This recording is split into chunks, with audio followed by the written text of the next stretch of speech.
আসসালামু আলাইকুম রহমতুল্লাহি ওয়া বারাকাতুহু। সম্মানিত প্রিয় বন্ধুরা, আশা করছি সবাই ভালো আছেন, সুস্থ আছেন। আমি আলহামদুলিল্লাহ ভালো আছি, সুস্থ আছি, শুকরিয়া আদায় করছি আলহামদুলিল্লাহ। আজকে আসলে খুবই দুঃখ বিষয় নিয়ে কিন্তু আমি ভিডিওটি দিচ্ছি।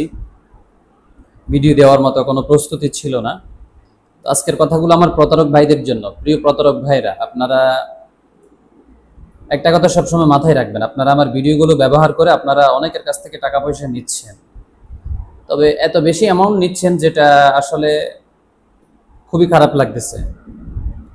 এই জন্য আপনাদেরকে আমি বলবো, আপনারা যে টাকাগুলো ওনাদের কাছ থেকে নিচ্ছেন, এটা তো অন্যজনের টাকা, এটা তো আপনার জন্য হারাম।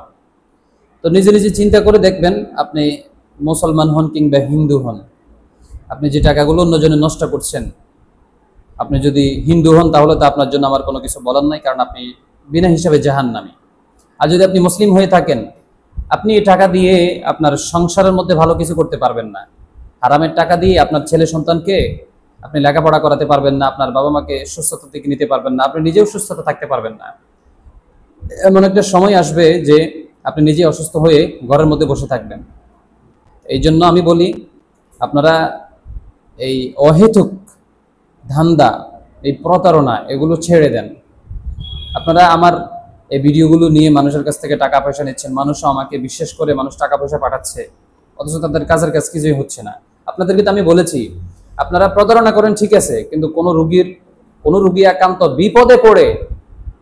বিপদে না পড়লে তো কেউ আসে না। আপনারা তাদের সরলতার সুযোগ নিয়ে আপনারা তাদের কাছ থেকে টাকা পয়সা নিচ্ছেন।